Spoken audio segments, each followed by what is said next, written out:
くしゃみの発音。欧米では、あちゅう。中国では、あちー、あ音から始まることが多い。日本は、漫画、アニメなどの影響で、ハクション系が、流行っている。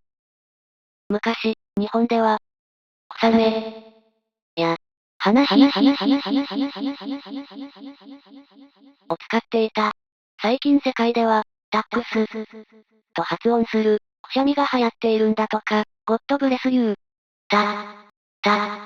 タックス。医者じゃなくてもわかる、原因はアレルギーだろうね。